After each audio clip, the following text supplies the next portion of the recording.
ராமானுஜதயா பாத்திரம் ஞான வைராக்கியபூஷணம் ஸ்ரீமத்வேங்கடநாதாரியம் வந்தே வேதாந்ததேசிகம்.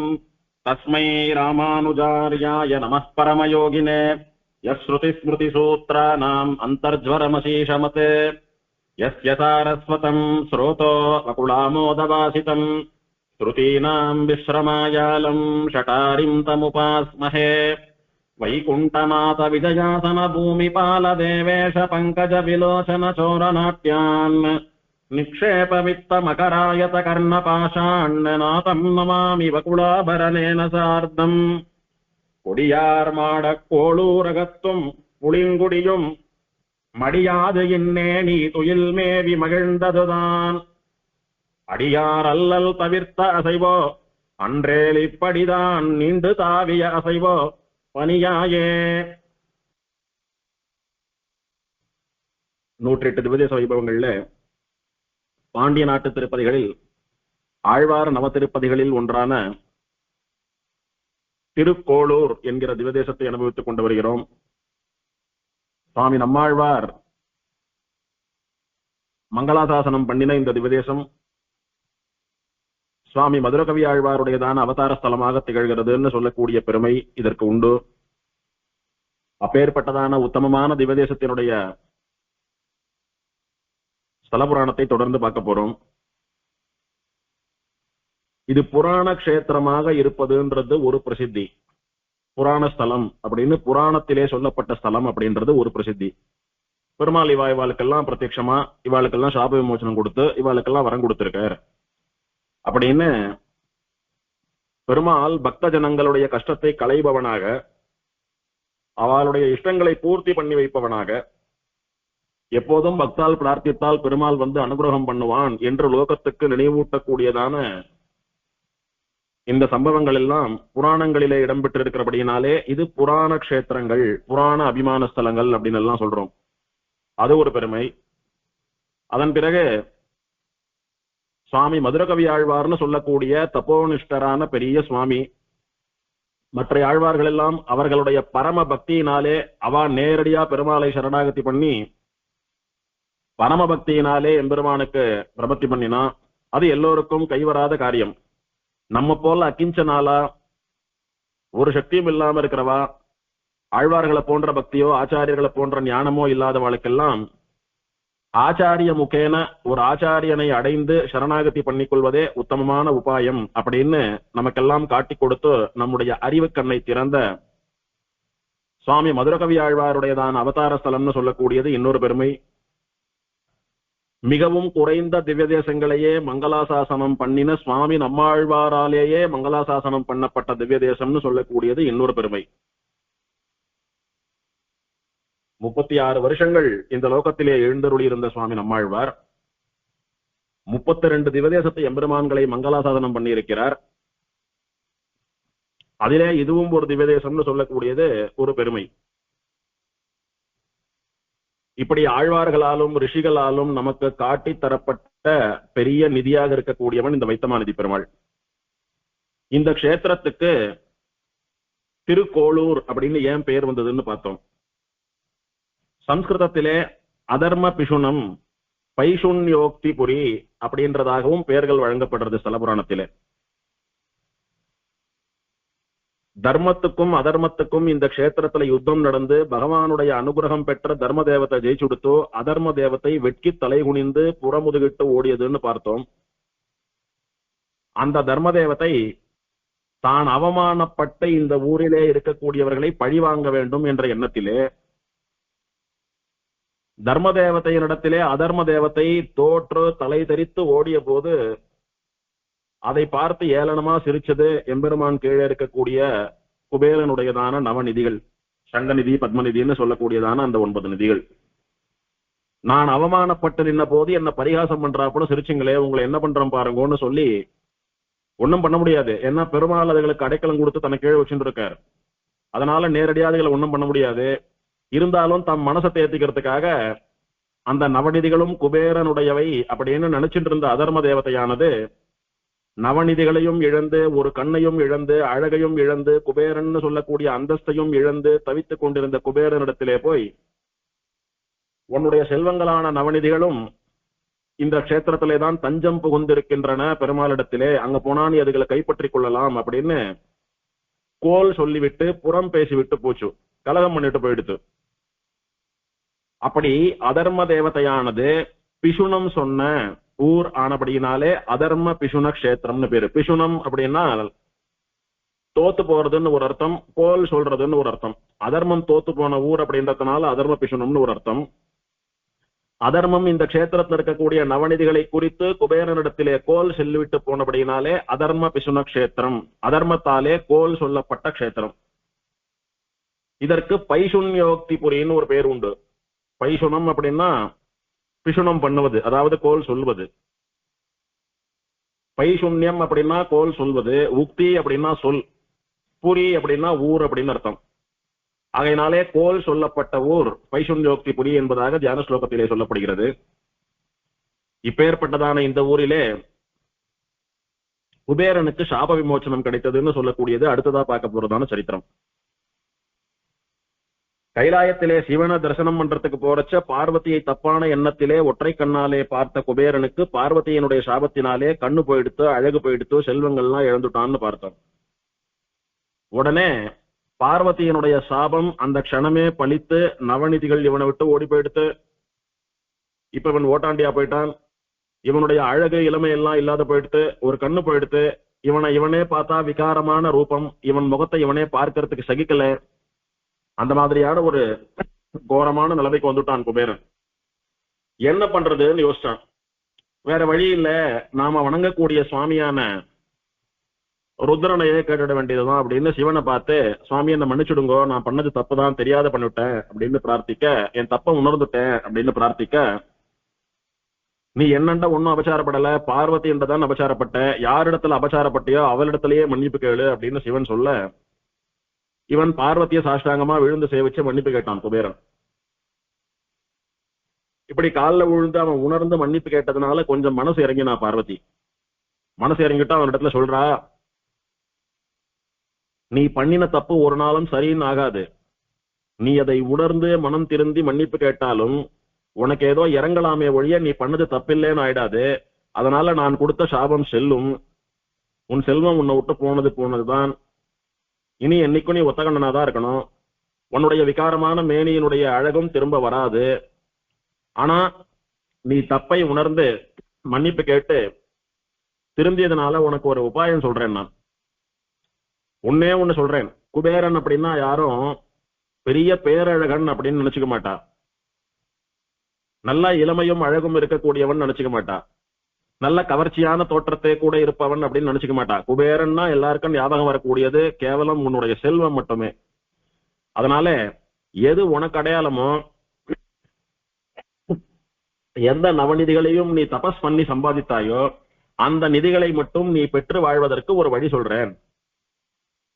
உன்னை விட்டு பிரிந்து போன நவநிதிகள்லாம் இப்ப எங்க இருக்கு தெரியுமா? தாமிரபரணி நதிக்கரையிலே, தாமிரபரணி நதியினுடைய தெற்கு கரையிலே அதர்ம பிசுனம்னு சொல்லக்கூடிய கஷேத்திரத்திலே அங்கே சயனித்துக் கொண்டிருக்கக்கூடிய வைத்தமாநிதி பெருமாளை தஞ்சமடைந்துள்ளன. தன்னை சரணடைந்த நவநிதிகளை தான் ரட்சிப்பதாக பெருமாள் வாக்கு கொடுத்து அவற்றை தனக்கு கீழே வைத்து அதன் மேலே பெருமாள் சயனிச்சென்றிருக்கார். நவநிதிகள் எப்படி அந்த பெருமாளை தஞ்சம் புகுந்து அவனாலே கஷ்டம் நீக்கப்பெற்று அடைக்கலமாக நிம்மதியா இருக்கிறதோ, நிச்சிந்தையா இருக்கிறதோ, அதே மாதிரி நீயும் அந்த கஷேத்திரத்துக்கு போய் அதுகள் போன வழியிலேயே எம்பெருமானை தீர்த்தாமாடி அவனை பிரார்த்தி, பெருமாள் உனக்கு என்ன நினைக்கணும் பண்ணணும்னு நினைக்கிறாரோ அது பண்ணுவார் அப்படின்னு சொன்னா பார்வதி. உடனே அங்க இருந்து சேவிச்சுட்டு திருக்கோளூருக்கு வந்து சேர்ந்தான் குபேரன். திருக்கோளூருக்கு வந்து தாமிரபரணியிலே தீர்த்தமாடி இந்த பெருமாள் சன்னதிக்கு முன்னாலே இருக்கக்கூடிய தடாகம் நிதிகள்லாம் சேர்ந்து தீர்த்தமாடினபடினாலே நிதி தீர்த்தம் என்று வழங்கப்பட்ட அந்த புஷ்கரணியிலே தீர்த்தமாடி தினம் வைத்தமாநிதி பெருமாளை பிரணாமங்களும் பிரதட்சிணங்களும் பண்ணிட்டு தன்னுடைய தப்புக்கு பிராயசித்தமா பெருமாளை சேவிச்சுட்டு வந்தான். அப்படி சேவிக்கிற போது ஒரு மாசி மாசம் சுக்லபக்ஷ துவாதசி அன்னைக்கு பெருமான் குபேரனுக்கு சேவை கொடுத்தார். மாசி சுக்ல துவாதசி பெருமாள் குபேரனுக்கு சேவை கொடுத்து, ஹே குபேரா, உன்னுடைய தபசுக்கு நான் மகிழ்ந்தேன். இருந்தாலும் கூட நீ பண்ணினது தப்பு. மாற்றான் மனைவியை ஆசைப்பட்டது பார்த்தது ஒரு தப்பு. ருத்ரன் சொல்லக்கூடியவன் அவன் ஒரு யோகி தப்போனிஷ்டன், அவனுடைய மனைவி ஆசைப்பட்டது அது ஒரு தப்பு. எல்லாத்துக்கும் மேல அவன் நீ வணங்கக்கூடிய தெய்வம், அவனுடைய பத்னியையும் நீ தெய்வமாகவே கொள்ள வேணும். அவளை நீ தப்பா ஆசைப்பட்டது எவ்வளவு கேவலம் தெரியுமா? ஆகையினாலே நீ என்னதான் தப்பு பண்ணிட்டோம் அப்படின்னு உணர்ந்து திருந்தி இருந்தாலும் கூட பார்வதி சொன்னது போல உனக்கு எல்லாம் கிடைக்காது. அவன் என்ன சொன்னா, நவநிதிகள் மட்டும் உனக்கு வரத்துக்கான வழி சொல்றேன்னா, வழிதான் சொல்ல முடியும், அவளால கொடுக்க முடியாது. ஏன்னா சர்வசக்தனாக இருக்கக்கூடியவன் நான். அதுவும் போக நவநிதிகள் இப்ப என்னுடைய கண்ட்ரோல்ல இருக்கு இப்போ. ஆகையினாலே நீ பண்ண தப்பை என்னைக்கும் நினைச்சுக்கணும். இனிமேல் அந்த தப்பு அந்த மாதிரி வேற தப்பு பண்ணக்கூடாது. ஆகையினால ஏதோ நீ பண்ண தபஸுக்காக நவநிதிகள்ல கொஞ்சம் கொடுக்குற, உன்னாண்ட மொத்தமா கொடுத்து விடல, கொஞ்சம் கொடுக்குற உனக்கு. அதை வச்சுட்டு பழையபடி குபேரன் அப்படின்னு சொல்லக்கூடிய அந்தஸ்தை காப்பாத்திண்டு பொழிச்சுண்டு போ அப்படின்னு பெருமாள் அனுகிரகம் பண்ணினார். சொல்லிட்டு தான் தலைக்கு கீழே வச்சுட்டு இருக்கிற மரக்கால் படி இருக்கு பாருங்க, அந்த படியாலே தனக்கு கீழே இருக்கக்கூடிய நவநிதிகளை அளந்து குபேரனுக்கு கொடுத்தான் பெருமாள். மொத்தமா கொடுத்து விடல. மொத்தமா கொடுக்கறதானா, நவநிதிகளே இப்போதே என்னுடைய அனுகிரகத்தினாலே குபேரனோடு செல்ல கடவீர்கள் அப்படின்னு பெருமாள் ஒரு வார்த்தை சொன்னாரானா நவநிதிகளும் கையை கூப்பிட்டு சித்தமா புறப்பட்டு போயிருக்கும்.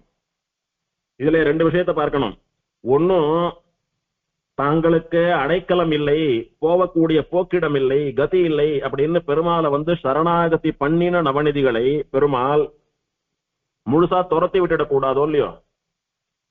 சுவாமி உன்னை விட்டா கதி இல்லை அப்படின்னு சொல்லி பெருமாளுக்கு கீழே இப்ப அடைக்கலம் புகுந்து இருக்கிற நிதிகளை மொத்தமா அனுப்பிட்டா அதுகள் பண்ண சரணாகதிக்கு பெருமாள் பண்ண அனுகிரகமாகாதே.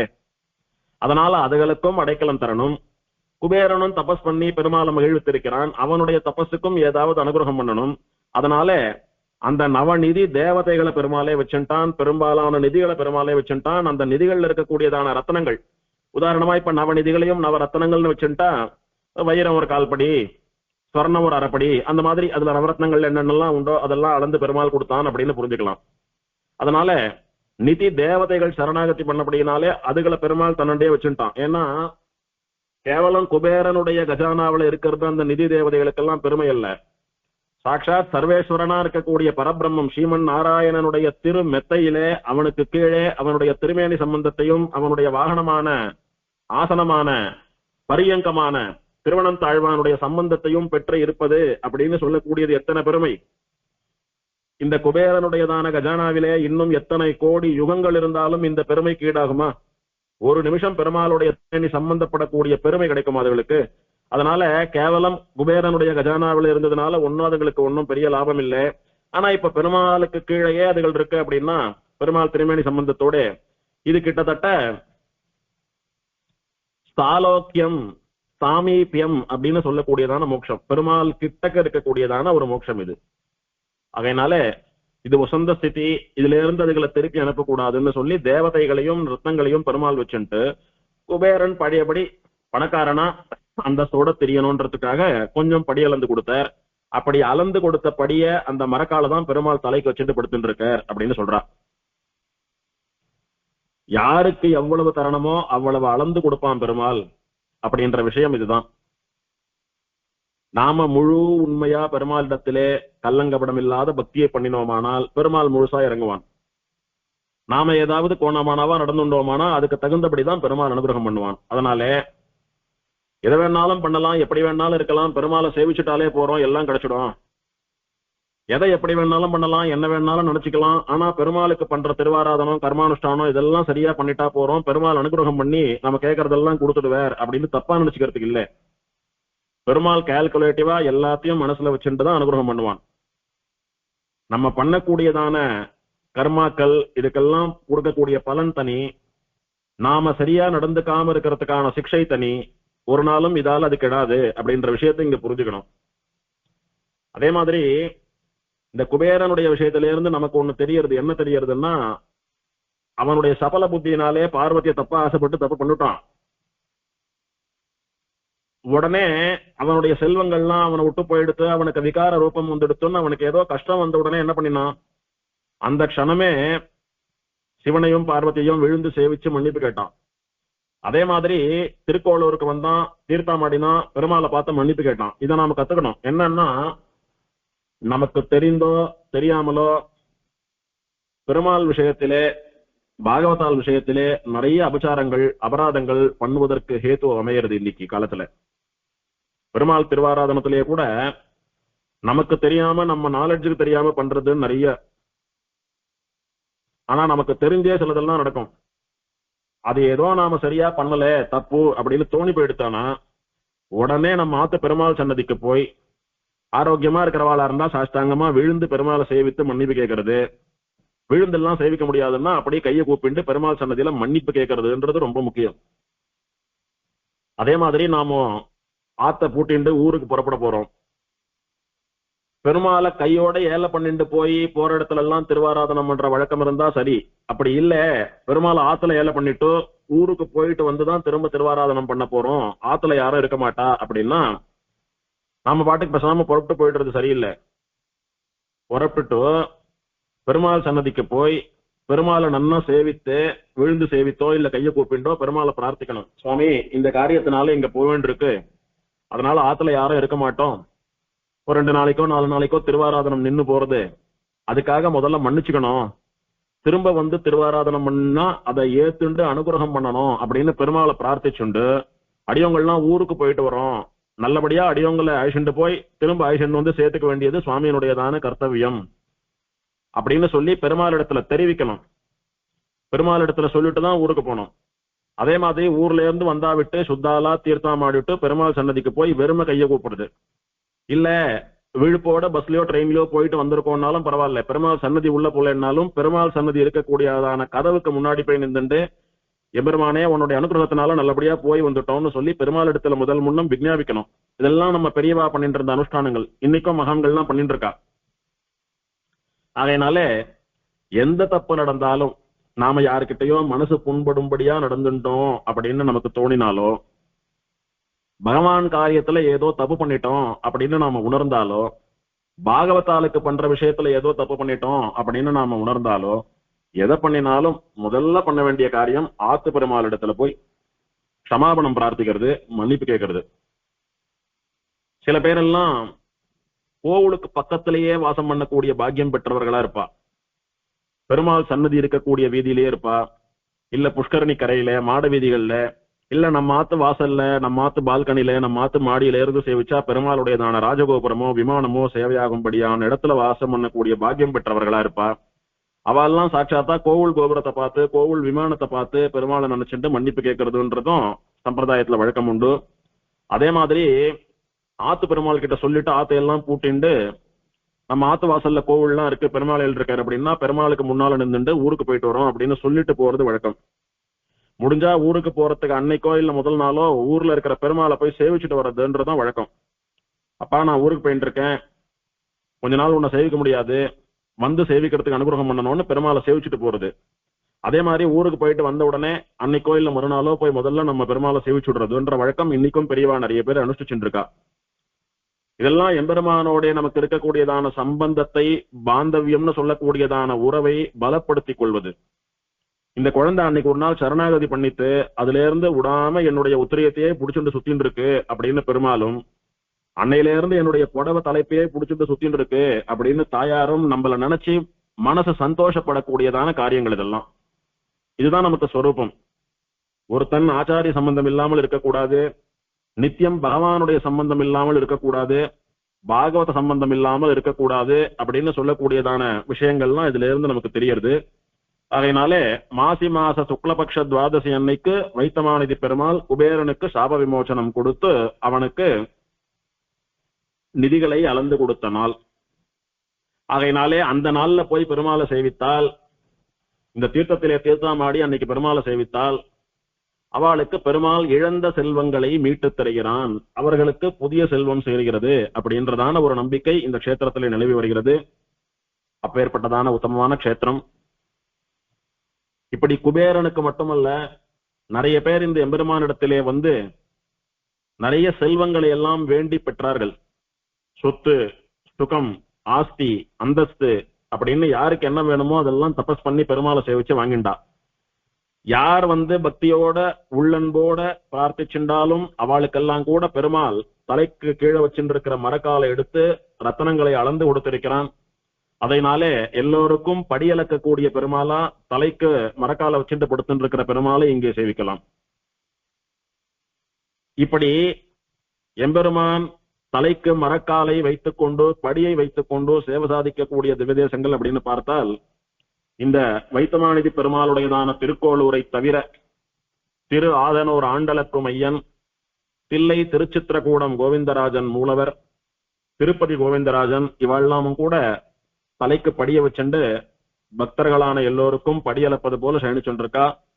இதனாலே எல்லா லோகங்களுக்கும் படியளக்கக்கூடிய ஒரே சுவாமி எம்பெருமான் தான். அவனிட்ட பிச்சையினாலேதான் எல்லா லோகங்களும் வாழ்கிறது அப்படின்றத நாம புரிஞ்சுக்கணும்.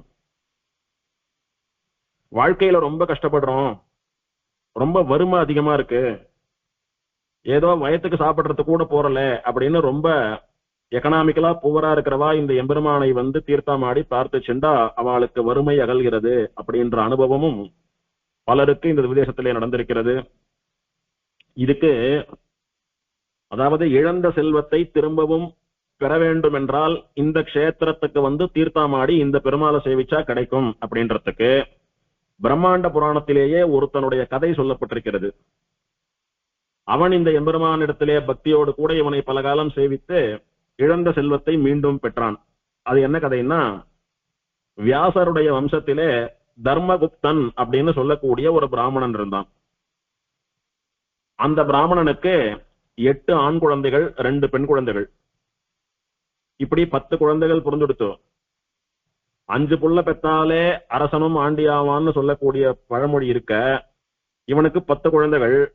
அதுவும் இவன் பிராமணன் வேற. அந்த காலத்து பிராமணன் அப்படின்னா அப்படியே உஞ்சவிருத்தி, யாச்சகம், வைதிக காரியங்கள் இது மட்டும் பண்ணி அதுல வரக்கூடியதை வைத்து பழைப்பு நடத்தக்கூடியவன்.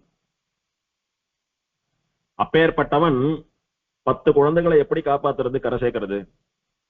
ஏற்கனவே அறவயிரம் கால் வயிறமா சாட்டு இருந்தவனுக்கு 10 குழந்தைகள், இன்னும் மேலும் தரித்திரம் ஜாஸ்தியா போயிடுத்து. இப்படி வறுமையில இருந்து மீள முடியாம ரொம்ப கஷ்டப்பட்டு இருந்தான். குழந்தைகளுக்கு வயிறார 3 வேளை சாதமும் போட முடியல அவனால. குழந்தைகளுக்கு உபநயனம் பண்ணி வைக்க முடியல, பெண் குழந்தைகளுக்கு கல்யாணம் பண்ணி வைக்க முடியல, ரொம்ப அவஸ்தப்பட்டான். தான் ஒரு பிராமணனா இருந்துட்டு நித்தியானுஷ்டானத்தை எல்லாம் தவறாம பண்ணிட்டோம், ஏன் தனக்கு இப்ப ஏற்பட்டதான ஒரு தாரித்ரியம், ஒரு துஷ்டிக்கு ஏற்பட்டது, இதுக்கு என்ன காரணம் அப்படின்னு யாரானும் பெரியவாளை கேட்கலாம் அப்படின்னு நினைச்சுட்டு இருந்தான் மனசுல. அப்போ தங்களுடைய குலகுரு பாரத்வாஜ மகர்ஷின்னு சொல்லக்கூடிய பெரிய ரிஷி, அவரை சேவிச்சு அவரிடத்திலேயே கேட்கலாம், அவர் தான் தீர்க்கதரிசி அப்படின்னு அவரை தேடிட்டு போனான். அப்போ பாரத்வாஜர் நர்மதா நதிக்கரையிலே தபஸ் பண்ணிட்டு இருந்தார். தபஸ் பண்ணி கொண்டிருந்த போது இவன் என்ன பண்ணினான், அந்த சுவாமியை சேவித்து, சுவாமி நான் என்னமோ என் மனசறிந்து எல்லா அனுஷ்டானங்களையும் ஒழுங்கா தான் பண்ணிட்டு இருக்கேன், தப்பு தண்டாலாம் பண்றது இல்ல, பாவம் எல்லாம் பண்ணல, ஆனா நான் 10 குழந்தைகளோட கூட சாதம் கூட வயத்துக்கு முழுதான் சாப்பிட முடியாதபடி தரித்திரத்துல இருக்கேனே, அதுக்கு என்ன காரணம் அப்படின்னு நீங்க சொல்லணும். அதே மாதிரி அதுல இருந்து நான் வெளியில வரத்துக்கு எனக்கு ஒரு உபாயம் சொல்லணும். என்னுடைய தாரித்திரியம்னு சொல்லக்கூடியதான ஏழ்மை நீங்கி நானும் எல்லார போலவும் சௌக்கியமா இருக்கிறதுக்கான வழியை சொல்லணும்னு பிரார்த்தித்தான். உடனே பரத்வாஜர் தன்னுடைய ஞான திருஷ்டியினாலே எதனால இவன் இப்படி ஆனான் அப்படின்றதெல்லாம் தீர்க்க தரிசனத்தினால பார்த்தார். பார்த்துட்டு அவன் சொன்னார், ஏ தர்மகுப்தா, நீ முன்னாடி பிறவியில பண்ண பாவத்தினுடைய பலனா இப்படி இருக்க. இதற்கு முன்னாடி பிறவியிலே, முன் ஜென்மாவிலே அப்போதும் நீ ஒரு நல்ல ஆச்சார அனுஷ்டானம் நிறைந்த பிராமணனா தான் பிறந்த. ஆனால் அப்போது உனக்கு பெரிய செல்வம் இருந்தது. இவர் பிராமணரா அல்லது ராஜாவான்னு சொல்லக்கூடிய அளவுக்கு உம்முடையதான செல்வம், அத்தனை செல்வம் இருந்தது, சொத்து சுகம் எல்லாம் அத்தனை வச்சுட்டு இருந்த. அப்படி செல்வ சீமானான பிராமணனாக நீ இருந்தும் யாருக்கும் ஒரு தர்மமும் பண்ணல. ரொம்ப பணத்தாசை பிடிச்சு பணம்னு அலைஞ்சுண்டு பணத்துக்காகவே திரிபவனாக இருந்தாய். ஏதோ பிராமணனா பிறந்துட்டோன்றதுக்காக உன்னுடைய அனுஷ்டானங்களை மட்டும் பண்ணிட்டு மத்த நேரம் எல்லாம் பணம்னு அலைஞ்சுட்டு இருந்த. நிறைய பேர் வறுமையில வாடி நான் இருந்த ஊர்ல ஒன்னாட்டம் பல பிராமணா சாப்பிடறதுக்கு இல்லாம கஷ்டப்பட்டு நம்மளை சேர்ந்த பிராமணர் நல்ல பெரிய வசதிக்காரரா இருக்கார், இவரிடத்துல போனா ஆகாரத்துக்கு வழி கிடைக்கும்னு சொல்லி நிறைய பேர் ஆத்துக்கு சாப்பிட வந்தா. அவளுக்கும் இங்க அப்படிலாம் ஒன்னும் பண்றது இல்லை, இது என்ன சத்திரமா சாவடியான்னு சொல்லி விரட்டுட்டேன். நிறைய பேர் அவ குழந்தைகளுக்கு பூணல் போட்டு வைக்கணும், பெத்தவாளுக்கு சிரார்த்தம் பண்ணணும், பெண்களுக்கு கல்யாணம் பண்ணி கொடுக்கணும் அப்படின்னு சொல்லி உன்னிடத்துல ஏதோ கொஞ்சம் பணத்தை தானமா கேட்டு யாச்சனை பண்ணிட்டு வந்தா. ராஜா இருக்கிறச்ச எதுக்கு என்னண்ட வந்து கேக்குறீங்க, நான் பிராமணனாச்சே, ராஜா தானே இதெல்லாம் கொடுக்கணும், அங்க போங்கன்னு சொல்லி விரட்டி விட்டுட்டேன். இந்த விஷயம் ராஜாவுடைய காதுக்கு போச்சு. ராஜா வந்து யார் எவ்வளவு சம்பாதிக்கிறார்களோ, எவ்வளவு சொத்து வச்சுட்டு இருக்காளோ அதுக்கு தகுந்த மாதிரி வரி எல்லாம் கட்டணும். ஆனா நீங்க அதெல்லாம் ஒன்னும் கட்டுறதில்ல, ஏதோ ரொம்ப சொல்பமா தான் கட்டுற மாதிரி தெரியறது. ஆனா நீங்க நிறைய பணம் சேர்த்துட்டு இருக்கிறதா ஊர் ஜனங்கள் எல்லாம் சொல்றாளே, இது நிஜமா? உங்களுக்கு எவ்வளவு சொத்து இருக்கு, என்ன செல்வம் இருக்கு அப்படின்னு கேட்டான் ராஜா. ராஜாவிடத்திலே பொய் சொல்லக்கூடாது, ராஜாவை விஷ்ணுவினுடைய அம்சமா பார்க்கணும்னு சாஸ்திரம் சொல்றது. அது பிராமணனான உனக்கு தெரியும், தெரியாம இல்ல ஒண்ணும். திருவுடை மன்னரை காணில் திருமாலை கண்டேனே அப்படின்னு நம்மாழ்வார் சாதிக்கிறார். ராஜான்னு சொல்லக்கூடியவன் எம்பெருமான் ஸ்ரீமன் நாராயணனுடைய பிரதிநிதியாக பார்க்கப்பட வேண்டியவன். ஏன்னா எம்பெருமான் நாராயணன் விஷ்ணு காக்கும் தொழில் பண்ணக்கூடியவன், ராஜாவும் தேச பிரஜைகளை காக்கக்கூடியவன். அதனால ராஜாக்கெல்லாம் பெருமாளுடைய அம்சமா இருந்துண்டு, அதாவது பெருமாளுடைய சக்தியில ஒரு துளி ராஜாவுக்குள்ள இருந்துட்டு லோகத்தை ஆள்றதுன்னு சாஸ்திரம் சொல்றது. அப்ப அவனிடத்துல பொய் சொல்லி இருக்க கூடாது, இத்தனை நாள் ஏமாத்தினதே தப்பு. சரி, அவனா வந்து கேட்கறானே, இனிமேலாவது உண்மையை சொல்லிட்டு சரியா வரி கட்டலாம் அப்படின்னு நீ நினைச்சிருக்கணும். ஆனா சொன்னா எங்க வந்து நிறைய வரியா போயிட போறதோன்னு சொல்லி நீ அவன் இடத்துல பொய் சொல்லிட்ட. பொய் சொல்லி நீங்க இப்ப என்ன கண்ணுல பாக்குறீங்களோ அது மட்டும்தான் என்னண்ட இருக்கு, வேற ஒண்ணும் இல்லைன்னு சொல்லி அவன் அனுப்பிட்ட. அவன் சரின்னு விட்டுட்டு போயிட்டான். ஆனால் நீ பண்ண இந்த பாவ காரியத்தினாலே உன்னுடைய சொத்து செல்வம் மொத்தத்தையும் திருடர்கள் வந்து அபகரிச்சுட்டு போயிட்டான். எப்போ? இவன் பெரிய செல்வ சீமானான பிராமணனாக இருந்த போன ஜென்மத்திலே ராஜாவினிடத்திலே பொய் சொன்னான். இப்போ திருடாலாம் வந்து என்னுடைய செல்வத்தை திருடிட்டு போயிட்டா, நீ மீட்டு கொடு அப்படின்னு ராஜா முன்னால போய் நிக்க முடியுமோ? நின்றா அவன் என்ன சொல்லுவான்? நானே உங்க ஆத்துக்கு வந்து கேட்டப்ப என்ன சொன்னீங்க, எங்க இடத்துல ஒண்ணும் கிடையாது, நீங்க என்ன பாக்குறீங்களோ அதுதானே செல்வம்னு சொன்னங்க.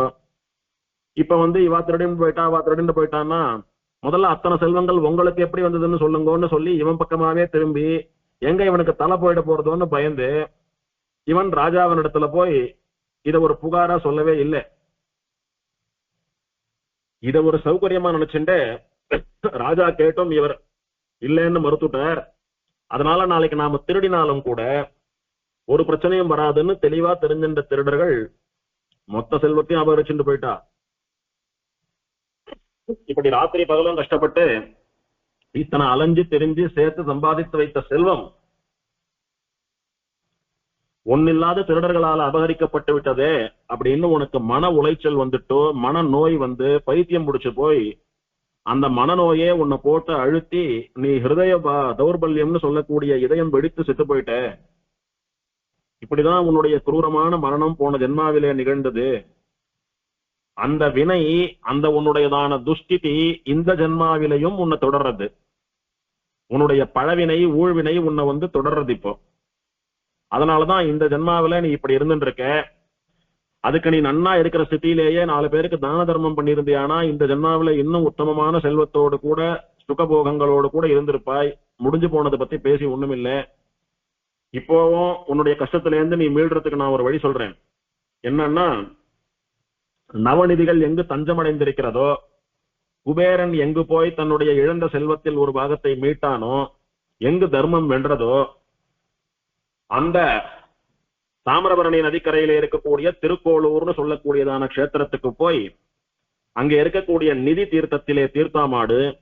அங்க இருக்கிற பெருமாளை இழந்த என்னுடைய செல்வத்தை எல்லாம் மீட்டு கொடு அப்படின்னு பிரார்த்தி, என்னுடைய குழந்தைகள் எல்லாம் சாப்பிடுறதுக்கு ஆகாரம் இல்லாம கஷ்டப்படுறதுன்னு சொல்லி பெருமாளை பிரார்த்தி, பெருமாள் நிச்சயம் உனக்கு அடைக்கலம் கொடுத்து அனுகிரகம் பண்ணுவார் அப்படின்னு பாரத்வாஜர் சொல்லிட்டு அவர் நிஷ்டையில கண்ணை மூடி தபஸ் பண்ண ஆரம்பிச்சுட்டார். இவன் அவரை சேவிச்சுட்டு அங்க இருந்து ஆத்துக்கு வந்து ஆமடியாலையும் 10 குழந்தைகளையும் அழிச்சுண்டு தென் தேசத்திலே தாமிரபரணி நதிக்கரைக்கு வந்து தாமிரபரணியிலே தீர்த்தாமாடி அனுஷ்டானங்களை எல்லாம் பண்ணி திருக்கோளூர்னு சொல்லக்கூடிய அதர்ம பிசுன கஷேத்திரத்துக்கு வந்து சேர்ந்தான். வந்து அங்க இருக்கக்கூடிய நிதி தீர்த்தங்கள்ல தீர்த்தாமாடிட்டு சங்கல்ப ஸ்நானம் எல்லாம் பண்ணிட்டு குடும்பத்தோடு குழந்தையோடு கூட கோவில்ல பெருமாளுக்கு கைங்கரியம் பண்ண ஆரம்பித்தா. கோவில பெருக்கிறது, மெழுகிறது, கோலமிடுறது, நந்தவனத்துல இருந்து புஷ்பங்கள் துளசி எல்லாம் கிரகிச்சுண்டு வந்து சரமோ மாலையோ கட்டி பெருமாளுக்கு சமர்ப்பிக்கிறது, அல்லது பெருமாளுடையதான திருவாராதனம், அர்ச்சனைக்கு திருத்துழாய், உதிரி புஷ்பங்களை எல்லாம் சேகரித்து கொடுக்கறது அப்படின்னு இவாளால என்னென்ன பண்ண முடியுமோ அத்தனை கைங்கரியங்களையும் சுசுரூஷைகளையும் பணியுடைகளையும் பெருமாளுக்கு பண்ணிட்டு இருந்தான். இப்படி பல காலங்கள் இதே பண்ணிட்டு இருந்தான். இவன் தபஸ் பண்ணல, யாகம் பண்ணல, ஒண்ணும் பண்ணல. பெருமாளுக்கு சுசுரூஷைகள் பண்ணி கொண்டு என்ன கிடைக்கிறதோ அதை சாப்பிட்டு அப்படியே கொஞ்ச காலம் குடும்பத்தோட இவன் அந்த தீர்த்தமாடிட்டு அங்க வசிச்சுட்டு வந்தான் பெருமாள் திருவடிவாரத்துல. அந்த மாதிரி ஒரு நாள் காலத்தால தீர்த்தமாடுறதுக்காக நிதி தீர்த்தத்துக்கு போற வழியில ஏதோ கண்ணை பறிப்பது போல இவனுக்கு கண் அப்படியே கூசித்து பூமியில. என்னான்னு பார்த்த போது, தோண்டி எடுத்த போது அங்க ஒரு புதையல் கிடைத்தது இவனுக்கு. பதறி போய் அந்த புதையலை அப்படியே மூடி வச்சுட்டு தீர்த்தமாடி அனுஷ்டானம் எல்லாம் பண்ணிட்டு பெருமாளை சேவிக்கிறதுக்கு போறச்சு அந்த புதையலை தோண்டி எடுத்துட்டு பெருமாள் கிட்ட போய் நின்றான்.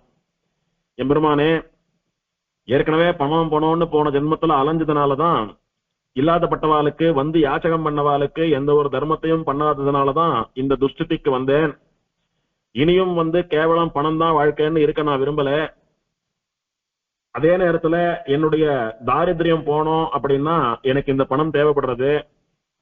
இது கிடைச்சது, பெருமாள் சன்னதியில கொண்டாந்து இதை சமர்ப்பிச்சிருக்கேன், பெருமாள் பார்த்து அனுகிரகம் பண்ணணும் அப்படின்னு பெருமாள் இடத்துல பிரார்த்தித்தான் பவ்யமா. அப்போ பெருமாள் அவனிடத்துல சொன்னார், ஏ தர்மகுப்தா, நீ கவலைப்படாதே, உன்னுடைய தாரித்ரியத்தை உன்னுடைய கஷ்டத்தை தீர்க்கறதுக்காக நான் தான் இந்த புதையலை உனக்கு கிடைக்கும்படியா பண்ணினேன். இது நான் உனக்கு அனுகிரகம் பண்ணின செல்வம். இந்த செல்வத்தை நீ வச்சுக்கோ, வச்சுண்டு உன்னுடைய குழந்தைகள், மனைவி, நீ எல்லாம் சந்தோஷமா எந்த ஒரு குறையும் இல்லாமல் தரித்திரம் நீங்கி நன்னா வாழுங்கோ, சொகுசா வாழுங்கோன்னு பெருமாள் அனுகிரகம் பண்ணினார். இப்படி இந்த எம்பெருமானுடைய அனுகிரகத்தினாலே இழந்த செல்வத்தை மீண்டும் பெற்று சுகவாழ்வு வாழ்ந்திருந்தான் இந்த தர்மகுப்தன் சொல்லக்கூடியவன். இதை சொன்ன பிரம்மாண்ட புராணம் எப்படி குபேரனும் நவநிதிகளும் தர்மதேவத்தையும் தர்மகுப்தனும் இந்த எம்பெருமானாலே அனுகிரகம் பெற்று நல்ல நிலைமைக்கு வந்தார்களோ, குறிப்பா எப்படி குபேரனும் தர்மகுப்தனும் இந்த எம்பெருமானுடைய அனுகிரகத்தினாலே இழந்த செல்வத்தை திரும்பவும் பெற்றார்களோ, அப்படி நீங்களும் இந்த கஷேத்திரத்துக்கு வந்து இந்த தீர்த்தமாடி பெருமாளை பிரார்த்தித்துக் கொண்டால் உங்களுக்கும் அது கிடைக்கும் அப்படின்னு ஸ்தலபுராணமே சொல்றது. அப்பேற்பட்ட உத்தமமான கஷேத்திரம். ஆழ்வாரும் கூட திருவாய்மொழியில் தெரிவிக்கிறார், செல்வம் மல்கி அவன் கிடந்த திருக்கோலூர். செல்வம் மல்கின்னா என்ன? செல்வம் மலிந்து கிடக்கிறதா. சினிமாவெல்லாம் காட்டுறாளே ஒரு ரூம் நிறைய அப்படியே பணக்கட்டா காட்டுறாளே, அந்த மாதிரிலாம் இருந்தா பணம் அப்படியே மலிஞ்சு இருக்கிறதுன்னு அர்த்தம். எங்கு பாரு அப்படியே செல்வம் தான் மலிஞ்சிருக்கான் இந்த ஊர்ல. எல்லாத்துக்கும் மேல செல்வத்தினுடைய அதிதேவதைகளாக இருக்கக்கூடிய நவநிதிகள் அப்படின்னா என்ன அர்த்தம்? இப்போ பூமாதேவின்னு ஒருத்தர் இருக்கான்னா என்ன அர்த்தம்? ஒட்டுமொத்த பூமிக்கும் ரெப்ரசன்டேட்டிவ்னு அர்த்தம். அதே மாதிரி எல்லா செல்வங்களுக்கும் ரெப்ரசன்டேட்டிவா இருக்கக்கூடிய நவநிதிகள்னு சொல்லக்கூடிய அந்த சங்கநிதி, பத்மநிதி முதலான தேவதைகள் எல்லாம் இந்த கஷேத்திரத்திலே எம்பெருமானுக்கு கீழே அப்படியே மலிஞ்சு இருக்கான். 9 நிதிகள் இருக்கான், அப்படியே குவிஞ்சு கிடக்கிறத அது மேல பெருமாள் படுத்துட்டு இருக்கார்.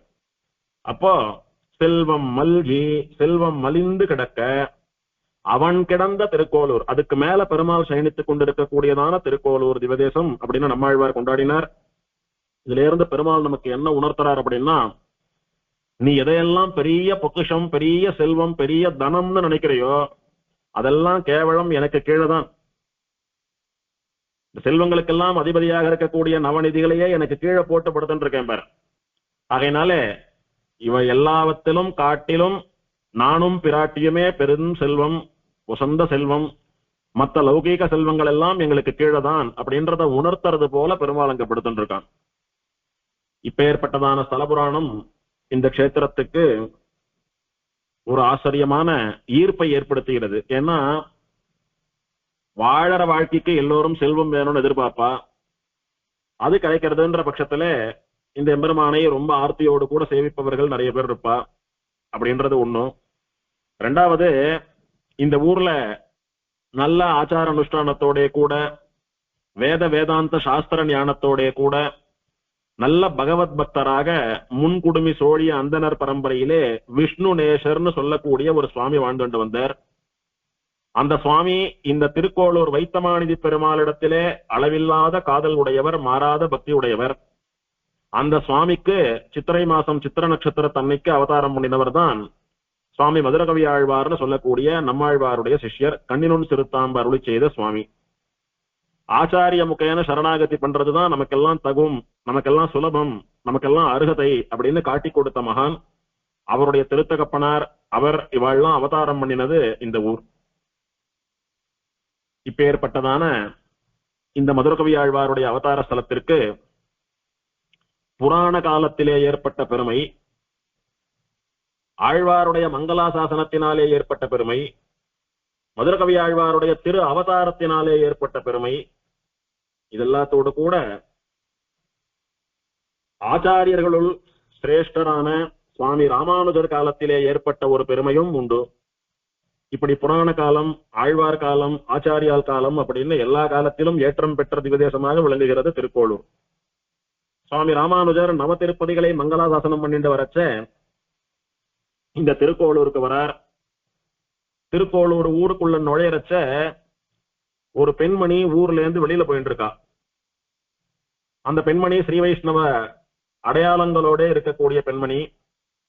கழுத்துல துளசி மாலை போட்டு இருக்கா, நெத்தியில திருமண் காப்பிட்டு இருக்கா, முகத்துல நல்ல மஞ்சள் எல்லாம் பூசிண்டு 9 விதம் எல்லாம் உடுத்திண்டு ஸ்ரீ வைஷ்ணவ பெண்மணின்னு பார்த்தாலே தெரியறது. அந்தம்மா அப்ப ஊரை விட்டு புறப்படுறா. அவ தலையில மோரை சுமந்து கொண்டு போய் மோர் வியாபாரம் பண்ணக்கூடியவர்கள் அப்படின்னு சொல்றா. அந்தம்மா வரச்ச சுவாமி ராமானுஜர் எதிரில திருக்கோளூர் உள்ள நுழையிறார்.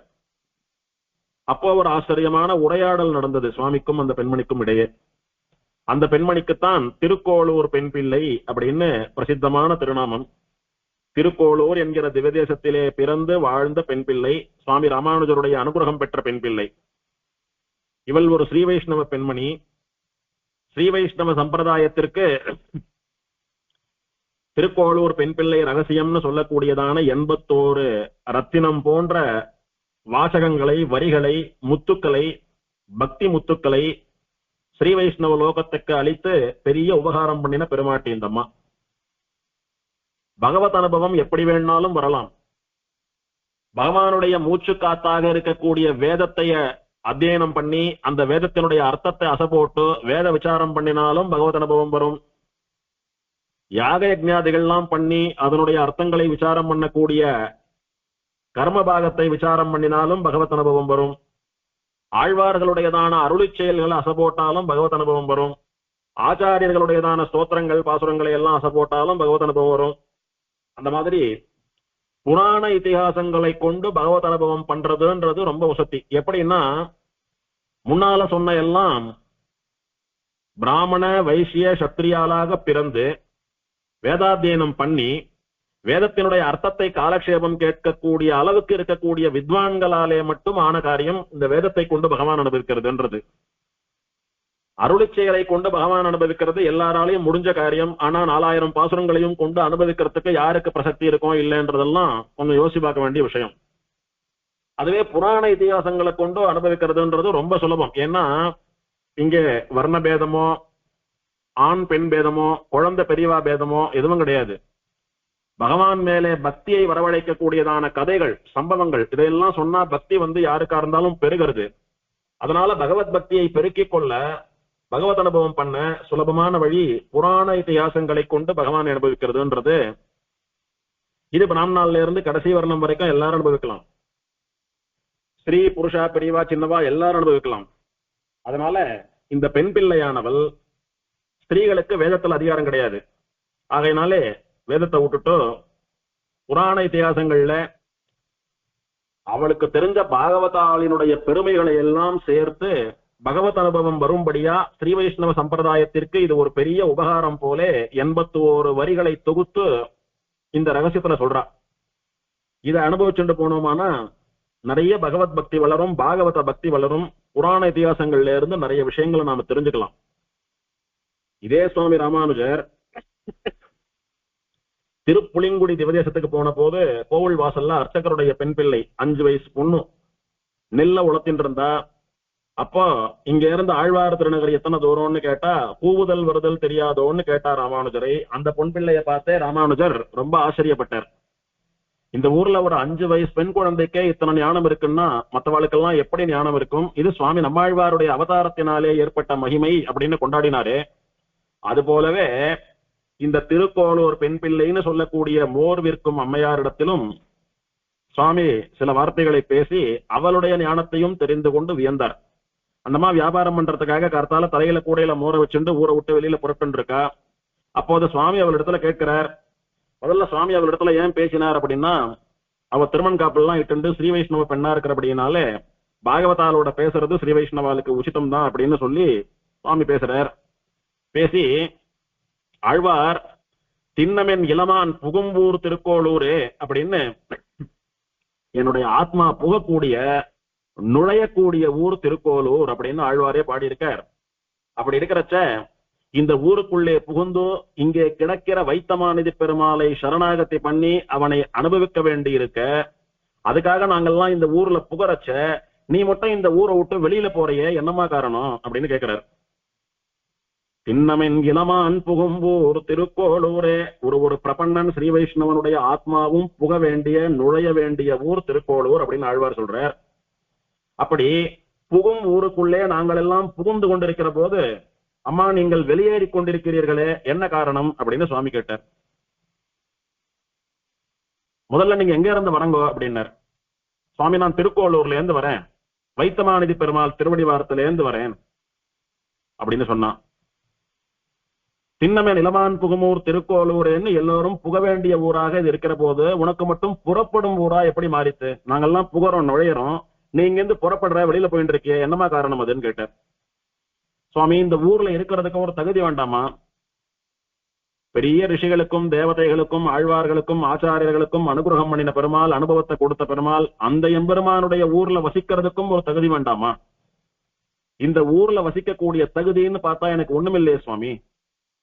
நான் என்ன பெரிய சாகசங்கள்லாம் பண்ணிட்டேன். நான் எப்படி தெரியுமா, முயல் புழுக்கையாட்டம். முயல் புழுக்கை வயலில் கிடந்தால் என்ன, வரப்பிலே கிடந்தால் என்ன? ஆடு மாடு முதலியவற்றினுடைய புழுக்கைன்னு சொல்லக்கூடியதான சாணம் வயல்ல போட்டா வயலுக்கு உரமாக அமைகிறது. அதனால அந்த ஜீவன்களே வயல்ல போய் சாணத்தை போட்டாலும் அதை எடுத்து போடுறது இல்ல வெளியில எங்கேயாவது சாணம் இட்டாலும் அதை கொண்டு போய் வயலுக்கு உரமா போடுற வழக்கம். அதனால பயிர் நல்லா செழிப்பா வளர்றது. ஆனா முயல் புழுக்கைன்னு சொல்லக்கூடியது அது வீணானது, அது போடுறதுனால ஒரு பிரயோஜனமும் இல்ல, தண்டம் அது. அந்த மாதிரி முயல் புழுக்கை போல ஒன்னுத்துக்கும் உதவாத இருக்கக்கூடிய அடியேன் வயலில் இருந்தால் என்ன, வரப்பில் இருந்தால் என்ன, முயல் சாணி வயல்ல இருந்தா என்ன, இல்ல கரையில இருந்தா என்ன, எங்க இருந்தாலும் பிரயோஜனம் இல்ல. அந்த மாதிரி நான் ஊர்ல இருந்து புறப்பட்டா என்ன, ஊர் உள்ள புகுந்தா என்ன, நான் திருக்கோளூர்ல இருந்தா என்ன, திருக்கோளூர் விட்டு வெளியில போனா என்ன, என்னால ஒரு பிரயோஜனமும் கிடையாது சுவாமி அப்படின்னா. என்ன இந்தம்மா இப்படி சொல்றாளேன்னு சுவாமி பாக்குறார். என்னம்மா இப்படி சொல்லிட்ட? ஆமா சுவாமி, எனக்கு என்ன தகுதி இருக்கிறது? நான் இவராட்டமா இத்த பண்ணேனா, அவராட்டமா அத்த பண்ணேனா, இந்த பெண்ணாட்டமா இதை பண்ணினேனா அப்படின்னு எம்பெருமான் ஸ்ரீமன் நாராயணனுடைய பக்த சிகாமணிகளா இருக்கக்கூடிய பரம பாகவதால் என்னென்ன பண்ணினாலோ அதெல்லாம் ஸ்ரீமத் ராமாயணம், மகாபாரதம், ஸ்ரீமத் பாகவதம், புராணங்கள், இதிகாசங்கள்னு எதுல இருக்கிற விஷயங்களை எல்லாம் தொகுத்து, ஆழ்வார்களுடைய சரித்திரங்களை எல்லாம் கூட தொகுத்து, ஆச்சாரியர்களுடைய சரித்திரங்களை எல்லாம் கூட தொகுத்து, புராண இதிகாச ஆழ்வார் ஆச்சாரியர்கள்னு சொல்லக்கூடிய 4 காலங்களிலே நடந்த மகா பாகவதோத்தமர்களினுடைய சரித்திரமும் எனக்கு தெரியும் அப்படின்னு சொல்லும்படியா அந்த விஷயங்களை எல்லாம் தொகுத்து இப்படி பண்ணினேனா அப்படி பண்ணினேனான்னு கேட்டு வந்தா. யான் சிறியேன் என்றேனோ திருமலை நம்பியை போல. சுவாமி ராமானுஜர் திருமலைக்கு போனார். திருமலை அடிவாரத்தில இருந்து மலை ஏறணும்னு ஆரம்பிக்கிறார். அப்போ ஜெகதாச்சாரியனா சன்னியாசியா இருக்கக்கூடிய எம்பெருமானார் மலைக்கு வரார். அவரை வரவேற்கணும்ன்றதுக்காக சுவாமி பெரிய திருமலை நம்பிகள் மலையிலிருந்து பூர்ண கும்பத்தோட இறங்கி மலையடிவாரத்துக்கு வந்து பாஷகாரரை வரவேற்கிறார். சுவாமி இது என்ன அபச்சாரம்? அடியன் தேவரியருடைய சிஷ்யன், தேவரியர் அடியனுடைய ஆச்சாரியர், ஞானாதிகர், காலக்ஷேபம் சொன்ன சுவாமி, இப்ப ஏற்பட்ட மகானா இருக்கக்கூடிய சுவாமியே அடியனை வரவேற்கிறதுக்கு வரணுமோ? சுவாமியை விட சின்னவா யாரும் இல்லையா? யாரானும் சின்ன பசங்க சின்னவா இருந்தா அவளை விட்டு அனுப்பியிருக்கலாமே சுவாமி, ஒரு சன்னியாசியை வரவேற்கணும்னா. தேவரியரே வர்றது எனக்கு கஷ்டமா இருக்குன்னு.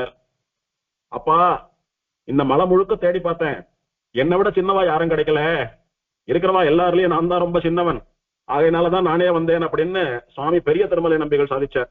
எந்த ஸ்ரீபாஷ்யக்காரருக்கு ஆச்சாரியராக ஸ்ரீமத் ராமாயண காலக்ஷேபம் சாதித்து அவரை ராமாயணம் குடிகொண்ட கோயிலாக ஆக்கினாரோ அந்த பெரிய திருமலை நம்பிகள் எப்போதும் திருவேங்கடமுடையானுக்கு சதா சர்வகாலமும் உடல் பொருள் ஆவியினாலே கைங்கரியம் பண்ணி கொண்டிருந்த சுவாமி திருமலை நம்பிகள் அந்த எம்பெருமானே இவர் கையாலே தீர்த்தத்தை வாங்கி சாப்பிட வேணும் என்று ஆசைப்பட்டு இவரிடத்திலே தீர்த்தத்தை வாங்கி பருகி இவருக்காகவே ஆகாசகங்கா தீர்த்தத்தை ஏற்படுத்தின பெரிய திருமலை நம்பிகள் அந்த சுவாமி எம்பெருமானாரிடத்திலே தன் சிஷ்யரிடத்திலே சாதிக்கிறார். இந்த மலையிலே என்னை விட சின்னவா யாரும் கிடையாது, அதனாலதான் நானே வந்தேன் அப்படின்னார். அப்படி பெரிய மகானா தேவரியரோட ஆச்சாரியனா இருக்கக்கூடிய சுவாமி திருமல நம்பிகள் யான் சிறியேன் அப்படின்னு சொன்னாரே, அந்த அடக்கம் எனக்கு இருக்கா? அவரை மாதிரி நான் அத்தனை பணிவானவளா இல்லையே அப்படின்னு ஒண்ணு பெரிய சரித்திரங்களை எல்லாம் சொல்லிட்டு வரா. துறை வேறு செய்தேனோ பகவரை போலே அப்படின்னு பாகவதாருடைய சரித்திரங்கள்லாம் சொல்லிட்டு வரா, தொகுத்து சொல்லிட்டு வரா. சுவாமி ராமானுஜர் அப்படி ஆடாம அசையாம ஸ்தம்பிச்சு போய் நின்னுட்டார். 5 வயசு பொன் குழந்தை என்னடான்னா திருவாய்மொழி பாசுரத்தை சொல்லி நம்மள மடக்கிறது. இந்த மோர்விக்கக்கூடிய பெண்மணி புராண இத்திகாச விஷயங்களை எல்லாம் சொல்லி நம்ம எப்படி ஸ்தம்பிக்க பண்ணி விட்டாலே, இத்தனை பரம பாகவதையா இருக்காளேவோ. சுவாமி நம்மாழ்வாருடைய திருவடி சம்பந்தம் பெற்ற இந்த திவதேசங்கள்ல இருக்கக்கூடியவர்களுக்கு எத்தனை ஞானம், எத்தனை பக்தி, எத்தனை வினயம் அப்படின்னு சுவாமி அப்படியே புலகாங்கிதரா போயிட்டாருங்க. இந்த ஊர்ல ஒரு சின்ன பெண்மணி, ஒரு மோர் விற்கக்கூடிய பெண்மணி, இவாளாமே இவ்வளவு ஞானத்தோட இருந்தும் இவ்வளவு பணிவா இருக்காளே, இந்த ஊர்ல பாகவதோத்தமர்கள் மத்தவாள்லாம் எப்படி இருப்பா? இதெல்லாம் சுவாமி நம்மாழ்வாருடையதான திருவடிப்பட்ட மகிமைகள், பெருமைகள் அப்படின்னு உணர்ந்தார். இப்படி ஸ்ரீ வைஷ்ணவ சம்பிரதாயத்தை பாகவதால் பகவானை அனுபவிக்கக்கூடியதான அந்த பக்தி அனுபவத்தை தன்னுடைய 81 வாக்கியங்கள் மூலமாக லோகத்திற்கு பிரகாசனம் பண்ணி காட்டிய திருக்கோளூர் பெண் பிள்ளை அவதாரம் பண்ணின ஊர். இப்படி புராண இத்திகாசங்கள், ஆழ்வாராச்சாரியார் சரித்திரங்களை எல்லாம் தெரிஞ்சுட்டு இத்தனை பக்தியோடு கூட இருக்காளே இந்த பெண்ணும், இவதான் பரம ஸ்ரீ வைஷ்ணவ லட்சணம் கூடிய பொண்ணும். இத்தனை ஞானம் இருந்தும் இவ்வளவு பணிவா இருக்காளே, தன்னை முயல் புழுக்கை தான் இந்த ஊர்ல இருந்தா என்ன, வெளியூருக்கு போனா என்னன்னு சொல்லிக்கிறாளே. கொஞ்ச ஞானம் இருந்தாலே அகங்காரம் வந்துடுமே மனுஷனுக்கு. இத்தனை ஞானியா இருந்தும் தன்னை முயல் புழுக்கைன்னு சொல்லிக்கிறாளே. இப்படித்தானே இருக்க வேணும் ஒரு ஸ்ரீ வைஷ்ணவன், ஒரு பாகவதன். வித்யா வினய சம்பன்னஹா, ஞானமும் இருக்க வேணும், அதோடு கூட பணிவும் இருக்க வேணும். ஆகையினாலே வித்யா ததாதி வினயம், எது உண்மையான வித்யை ஞானம் அப்படின்னா பணிவை எது தருகிறதோ அது சிறந்த ஞானம். அதனால நல்ல ஞானியா பணிவோடு கூட இருக்கக்கூடிய இந்த பொண்ணு பரம ஸ்ரீ வைஷ்ணவ பொண்ணுன்னு சுவாமி அவளை ரொம்ப உகந்தாராம் ஸ்ரீபாஷ்யக்காரர். உகந்துட்டு அவ அப்படி சாஷ்டாங்கமா அந்த 81 வார்த்தைகளையும் சொல்லிட்டு, இத்தனையும் சொல்லிட்டு, இவாளை போலெல்லாம் நான் ஒன்னும் பெருமை பண்ணவில்ல, இவாளாட்டமா நான் ஒன்னும் பெரிய பாகவத்தை இல்ல, நான் இங்க இருந்து போறதுனால யாருக்கு என்ன இழப்பு சுவாமி அப்படின்னு சுவாமியை சாஷ்டாங்கமா விழுந்து சேவிக்கிறா. அவளுடைய பக்திக்கு இறங்கின சுவாமி அவளுக்கு அனுகிரகம் பண்ணி அவளை தன்னுடைய சிஷ்யா எடுத்துட்டார். அவளுக்கு சரணாகதி எல்லாம் பண்ணி வைத்து தன்னுடைய சிஷ்யா சுவாமி அவளை சீகரிச்சுட்டார். சுவாமி மகா ஆச்சாரியராக இருக்கக்கூடியவர், அடியனுடைய ஊருக்கு எழுந்தருளி ஒரு பெண் பிள்ளைன்னு கூட பார்க்காமல் அடியனுக்கு இத்தனை அனுகிரகம் பண்ணி இருக்கக்கூடிய சுவாமி, நம்ம ஆத்துக்கு எழுந்தருள் இருந்து அடியன் கொடுக்கக்கூடிய உபகாரங்களை ஏத்துக்கணும், அடியன் பண்ணக்கூடிய அதிதி சத்காரத்தை ஏத்துண்டு அடியன் அனுகிரகிக்கணும் அப்படின்னு பிரார்த்தித்தா. இந்த மாதிரி பரம பாகவதையனுடைய ஆத்துல உபச்சாரங்கள்லாம் வாங்கிக்கிறதுக்கு நாங்க தான் பாக்கியம் பண்ணியிருக்கணும், அவசியம் வரும்னு சொல்லி அந்த பொண்ணோட சுவாமியை போய், சுவாமியும் சுவாமியை கூட இருக்கிறவாலும் அத்தனை பேருக்கும் அந்த பொண்ணு தன்னால முடிந்த உபச்சாரங்கள், தயிரோ வெண்ணையோ மோரோ பழங்களோ என்ன முடியறதோ உபச்சாரம் பண்ணினா அத சுவாமியும் சிஷ்யாலும் ஏத்துண்டு அந்த பெண்மணியை அனுகிரகித்தார்கள் அப்படின்னு சொல்லப்படுவது இந்த ஊருக்கு இன்னொரு சிறப்பு. இப்படி இந்த ஊர் சுவாமி ராமானுஜர்னு சொல்லக்கூடிய ஆச்சாரியருடைய திருவுள்ளத்தை வெகுவாக கவர்ந்த க்ஷேத்திரம். ராமானுஜர் மட்டுமல்ல, ராமானுஜருடைய மறு அவதாரமான சுவாமி தேசிகனும் கூட மதுரகவி ஆழ்வார் விஷயமாக பிரபந்தசாரத்திலே ஒரு பாசுரம் அருளி செய்த போது இந்த ஊரை கொண்டாடியிருக்கார். ஏரியமா ஞானமுடன் திருக்கோளூரில் சித்திரையில் சித்திரை நாள் வந்து தோன்றி ஆரியனல் அன்புடனே குருகோர் நம்பிக்கை அனவரதம் மந்தரங்க வடிமை செய்து மாரண எல்லால் என்றும் மறந்தும் தேவுமற்றறியேன் எனும் மதுர கவியே, நீ முன் கூறிய கண்ணினும் சிறுத்தான் பதனில் பாட்டு குளவு 11 எனக்குதவு நீயே அப்படின்னு மதுரகவி ஆழ்வாரிடத்திலே, ஆச்சாரியனுக்கு மேலான தெய்வம் இல்லை என்கிற உங்களுடைய நிஷ்டை எனக்கு வரணும், அதுக்கு நீங்க அனுகிரகம் பண்ணுங்கோ, நீங்க அனுகிரகம் பண்ணின கண்ணினும் சிறுத்தாம்பும் அதனுடைய ஞானமும் நிஷ்டையும் எனக்கு வரணும், அதுக்கு அனுகிரகம் பண்ணுங்கோன்னு பிரார்த்திக்கிற போது திருக்கோளூரில் அவதரித்தவர் அப்படின்னு இந்த திவதேசம் சுவாமி தேசிகனுடைய திருவாக்காலே மங்களாசாசனம் பெற்றிருக்கிறதுன்னு சொல்லக்கூடிய பெருமையும் இதற்கு உண்டு. அதே போல சுவாமி தேசிகன் காலத்துக்கு பிந்தியவரான மணவாள மாமுனிகளும் கூட தன்னுடைய உபதேச ரத்ன மாலையிலே ஒரு பாட்டுல மதுரகவி ஆழ்வாருடைய அவதார தினமான சித்திரையில் சித்திரையை கொண்டாடுகிறார். ஏறார் மதுரகவி இவ்வுலகில் வந்துதித்த சீராரும் சித்திரையில் சித்திரை நாள் பாருலகில் மற்றுள்ள ஆழ்வார்கள் வந்துதித்த நாள்களிலும் உற்றதெமக்கென்று நெஞ்சே ஓர். அழகிய ஞானத்தை உடைய மதுரகவி ஆழ்வார் இந்த லோகத்திலே சித்திர மாசம் சித்திரா நட்சத்திரத்தன்னைக்கு அவதாரம் பண்ணினார். இந்த லோகத்துல மத்த ஆழ்வார்கள் அவதாரம் பண்ணின நாள்களை எல்லாம் விட மதுரகவி ஆழ்வார் அவதாரம் பண்ணின நாளே நமக்கு ஏற்றது, நமக்கு உகந்தது அப்படின்னு மனசே நீ தெரிஞ்சுக்கோ அப்படின்னு தன் மனசுக்கு உபதேசம் பண்றார். அது என்ன மத்த ஆழ்வார்கள் அவதாரம் பண்ண நாளை எல்லாம் விட இவர் அவதாரம் பண்ணின நாள் உசந்ததுன்னா, மத்த ஆழ்வார்கள் பண்ண உபகாரங்கள், மத்த ஆழ்வார்கள் காட்டி கொடுத்த வழி, இதையெல்லாம் விட இவர் காட்டி கொடுத்த உபகாரமும் இவருடைய வழியும் தான் நமக்கு உகந்ததா, நமக்கு சுலபமானதா இருக்கு. மத்த ஆழ்வார்கள்லாம் அப்படி பக்தியிலே உருகி பரம பக்தி தலையெடுத்து பெருமாள் அனுபவிச்சு சரணாகதி பண்ணணும்னு சொல்றா. அவளுடையதான நிலைக்கு அது சரியா இருக்கும். நமக்கு அதெல்லாம் நினைச்சு கூட பார்க்க முடியாது. சரி, நாமெல்லாம் மோட்சம் போறதுக்கு வழியே இல்லையா அப்படின்னா, அப்படி இருக்கக்கூடிய ஒரு ஆச்சாரியனுடைய திருவடியிலே சரணாகதி பண்ணால் நமக்கும் மோட்சம் உண்டுன்னு சொல்லக்கூடிய ஆச்சாரிய நிஷ்டா சரணாகத்தின்னு சொல்லக்கூடியதான அந்த மார்க்கத்தை மதுரகவி ஆழ்வார் தான் நமக்கு காட்டி கொடுத்தார். சுவாமி நம்மாழ்வாரிடத்திலே அவர் கொண்ட பக்தியினாலே அவர் பண்ணின சரணாகதியா, நம்மாழ்வாருடைய சரணாகதியிலே இவர் அடங்கி நின்னதா நமக்கு காட்டி கொடுத்தாரே, அதுதான் நமக்கெல்லாம் சுலபம், அதுதான் நம்மளால முடியும். அந்த ஒன்ன பண்ணினாதான் நமக்கு மோட்சம், இல்லைன்னா மோட்சம் நமக்கு கனவுதான். அப்படின்ற உத்தமமான விஷயத்தை காட்டி கொடுத்து நம்ம எல்லாம் மோட்சம் பெறும்படி செய்தாரே மதுரகவி ஆழ்வார். அவர் அவதாரம் பண்ணின நாள் தான் மத்த ஆழ்வார்கள் அவதாரம் பண்ணின நாள்களை எல்லாம் விட நமக்கு உகந்தது அப்படின்னு மாமுனிகள் சொல்றார்.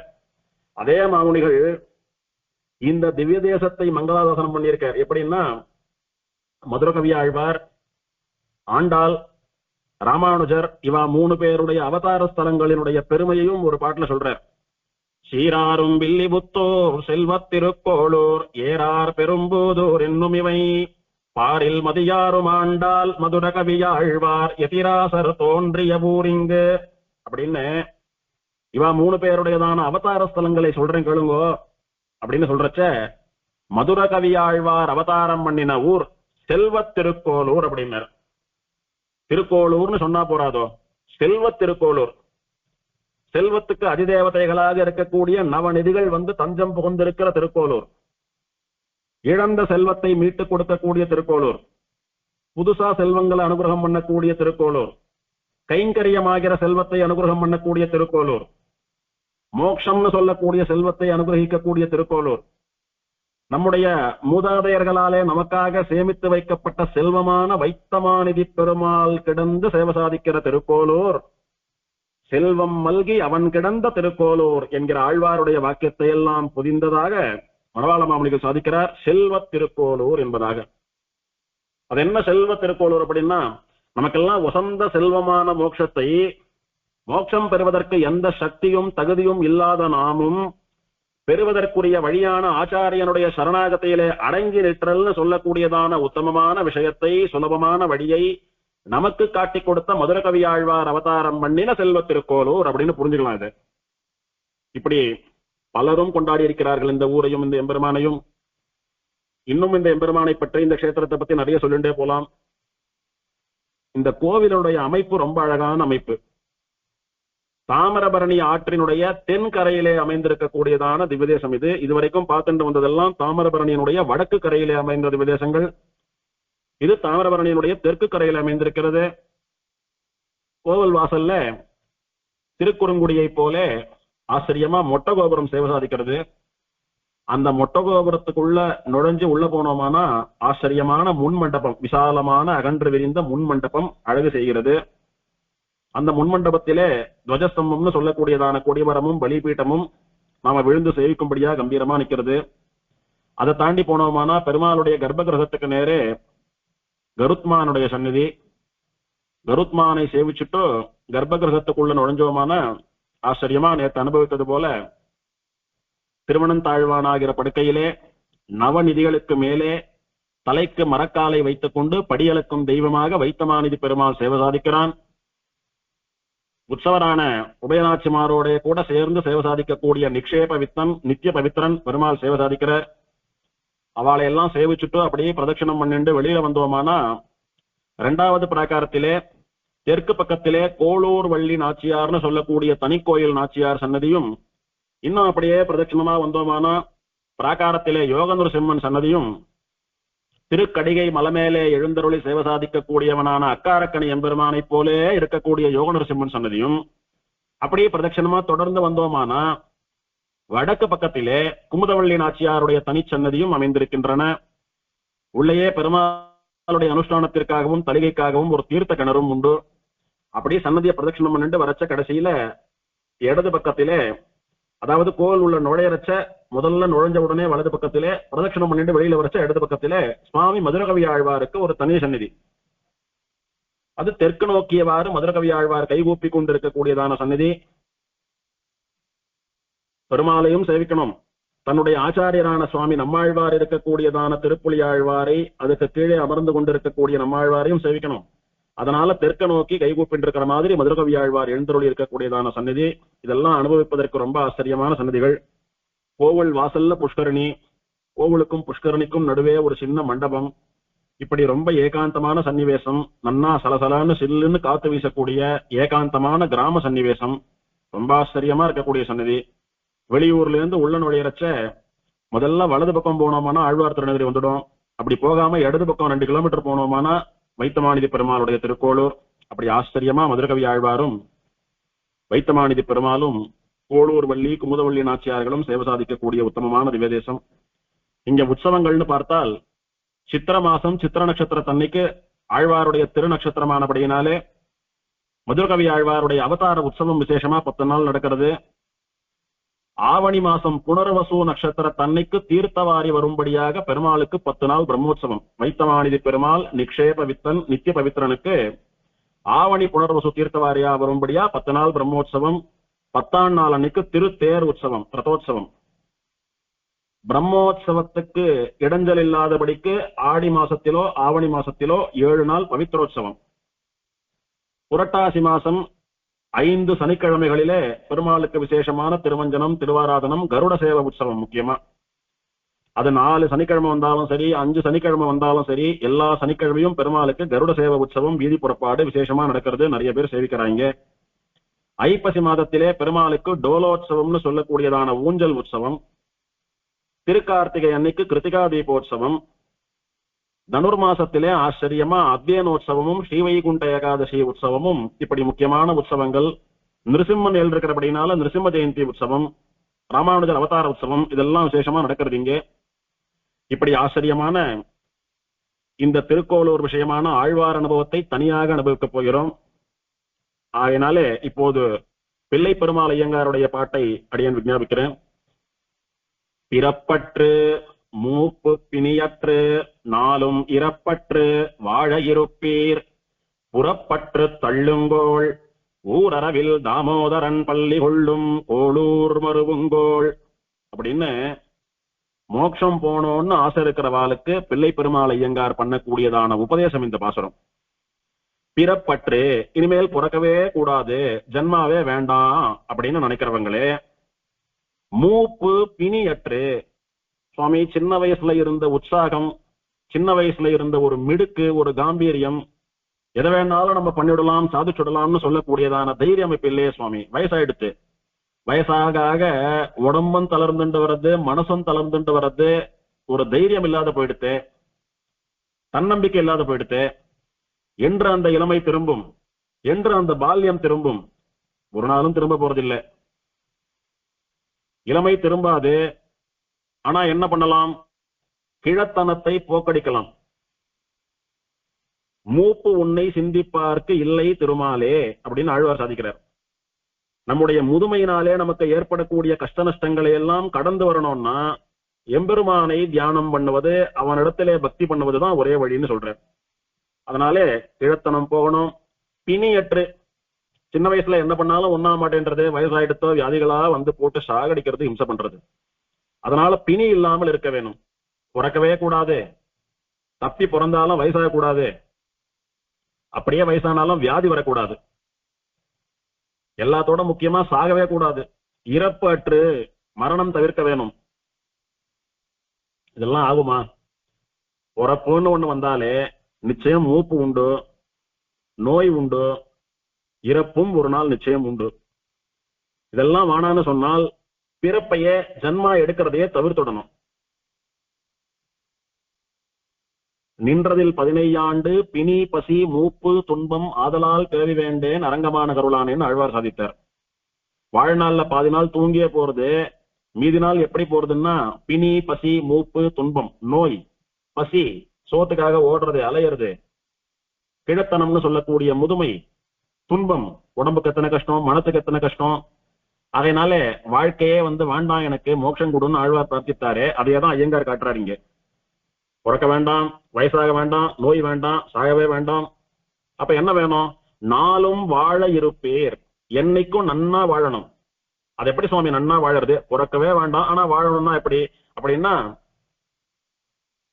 கர்ம சம்பந்தத்தினாலே வரக்கூடியதான பாவ புண்ணியத்தை கழிப்பதற்காக எடுக்கக்கூடிய உடம்புன்னு சொல்லக்கூடிய பிறவி இருக்கு பாருங்க, அதை தவிர்த்துட்டு எம்பெருமானுடைய திருவடி வாரத்துல, எம்பெருமானுடைய திருவடி நிழல்ல ஆச்சரியமா மோட்சம் போகணும்னு ஆசைப்படக்கூடியவர்களே, பாவத்தையும் புண்ணியத்தையும் கழிக்கிறதுக்காக ஒரு உடம்பை எடுத்துட்டு அல்லல் பட வேண்டாம், ஆனால் நிம்மதியா எம்பெருமானாட்டமா வாழணும், நித்திய சூரிகளாட்டமா வாழணும் அப்படின்ற ஆசை இருக்கிறவர்களே, நாளும் வாழ இருப்பீர், என்னாலும் மோட்சத்திலே நிலையாக வாழக்கூடிய ஆசை இருக்கக்கூடியவர்களே, நீங்க என்ன பண்ணணும் தெரியுமா? புறப்பற்று தள்ளுங்கோள். புறப்பற்றுன்னா மமகாரம், இது என்னுடையது அப்படின்ற ஆசையை விடுங்கோ. இந்த சரீரம் என்னுடையது, இந்த ஆத்மா என்னுடையது, நான் சம்பாதித்து வைத்திருக்கக்கூடிய வஸ்துக்கள்லாம் என்னுடையதுன்னு சொல்லக்கூடியதான புறப்பற்று எல்லாத்தையும் விட்டு தள்ளுங்கோ. இதெல்லாம் என்னைக்கும் அழியக்கூடியது, என்னைக்கும் நிலையானதே கிடையாது. இது மேல இருக்கிற ஆசையெல்லாம் கேவலம் உதறி தள்ளுங்கோ. சரி சுவாமியை உதறி தள்ளிட்டோம், என்ன பண்ணக்கூடாது எதை விடணும்னு சொல்லிட்டீங்க, இப்ப என்ன பண்ணணும்னு சொல்லுங்க அப்படின்னு கேட்டால் அதுக்கு வழி சொல்றார். எதுக்கு? நித்தியம் மோட்ச சுகத்திலே இருப்பதற்கான வழி சொல்றார். ஊர் அரவில் தாமோதரன் பள்ளி கொள்ளும் கோளூர் மருவுங்கோல். ஊர் அரவு அப்படின்னா அப்படி ஊர்ந்து செல்லக்கூடிய பாம்பு. மனுஷா காலால நடந்து போறா, பறவைகள் சிறகினாலே பறந்து போறது. இந்த ரெபிடைல்ஸ்னு சொல்லக்கூடிய ஊர்வனை எப்படி போறது? ஊர்ந்து போறது. பாம்பு தன்னுடைய மார்பாலே பூமியில அப்படியே தவழ்ந்து தவழ்ந்து தவழ்ந்து தவழ்ந்து ஊர்ந்து போறது. அதனாலே ஊர் அரவுன்னா ஊர்ந்த பாம்பு, ஊரின் இருக்கிற பாம்பு, ஊர்ந்தே செல்லக்கூடிய பாம்பு அப்படின்னு வினைத்தொகையிலே தவழ்ந்து செல்லக்கூடிய பாம்பு குறிக்கிறது. அந்த பாம்பு சாதியிலே பிறந்து எம்பெருமானை சரணாகதி பண்ணி அதனாலே அவனுக்கு கைங்கரியம் பண்ணக்கூடிய திருவனந்தாழ்வான் இருக்கானே ஆதிசேஷன், ஊர்ந்து செல்லக்கூடிய சர்ப்பஜாதியிலே பிறந்து பகவானை சரணாகதி பண்ணினதினாலே அவனுடைய வாகனமாக இருக்கக்கூடிய திருவனந்தாழ்வான் இருக்கிறானே, அவன் மீது ஊர் அரவில் அந்த திருவனந்தாழ்வான்னு சொல்லக்கூடிய பாம்பிலே பள்ளி கொள்ளும் தாமோதரன் சயனித்துக் கொண்டிருக்கக்கூடிய கண்ணனான வைத்தமாநிதி பெருமாள், சயனித்துக் கொண்டிருக்கக்கூடிய கோளூர் மருவுங்கோல், திருக்கோளூர்னு சொல்லக்கூடியதான திவ்யதேசத்திற்கு சென்று சேருங்கள். உங்களுக்கு ஜென்மா வேணாம், மோட்சம் வேணும்னா என்ன பண்ணணும்? திருவனந்தாழ்வான் மேல திருக்கோளூர்ல சயனிச்சுருக்கிற வைத்தமாநிதி பெருமாள் திருவடிவாரத்துக்கு போய் அவனிடத்திலே சரணாகதி பண்ண வேணும். பண்ணினால் அவன் நித்திய பவித்திரனாக இருப்பது போல உங்களுடைய பிறப்பு இறப்பு பிணி மூப்பு அப்படின்னு சொல்லக்கூடிய எல்லா அபவித்திரமான பாவ புண்ணியத்தினாலே ஏற்படக்கூடிய விகாரங்களை எல்லாம் களைந்து தன்னை போல கர்ம சம்பந்தம் இல்லாதவர்களாக பிறப்பு இறப்பு இல்லாதவர்களாக நித்திய பவித்திரர்களாக பெருமாள் உங்களை மாற்றுவான், உங்களுக்கு மோட்சம் தருவான் அப்படின்னு சொன்னது. இங்க புறப்பற்றை தள்ளுங்கோல்னு சொன்னது அகப்பற்றையும் சேர்த்து தள்ளணும்னு அர்த்தமாறுது. புறப்பற்றுன்னு சொன்னா மமகாரம், அகப்பற்றுன்னு சொன்னா அகங்காரம். அதாவது இந்த சரீரமே நான் அப்படின்னு நினைக்கக்கூடிய தேகாத்ம பிரமம், இந்த சரீரமும் நான் இல்லை, இதெல்லாம் என்னுடையது இல்லை அப்படின்னு அகங்காரம் மமகாரம் ரெண்டுத்தையும் விட்டுட்டு திருக்கோளூர் வைத்தமாநிதி பெருமாளிடத்திலே சரணாகதி பண்ணினால் நமக்கு அந்த எம்பெருமான் மோட்சம் தருவான் அப்படின்றதா ஐயங்காருடையதான உபதேசம். இதோட முடிச்சுக்கிறேன். இன்னும் ஆழ்வாருடைய அனுபவமும் தியான ஸ்லோகமும் அடுத்த உபன்யாசத்துல பார்க்கலாம். ஸ்ரீநகர்யாம் மகாபுர்யாம் தாமிரபர்ண்யுத்தரே தடே இந்திரிணீ மூலதாம்னே ஸ்ரீஷடகோபாய மங்கலம். அம்மாழ்வார் மதுர கவியாழ்வார் திருவடிகளே சரணம். சீரார் தூப்புள் திருவேங்கடமுடையான் திருவடிகளே சரணம்.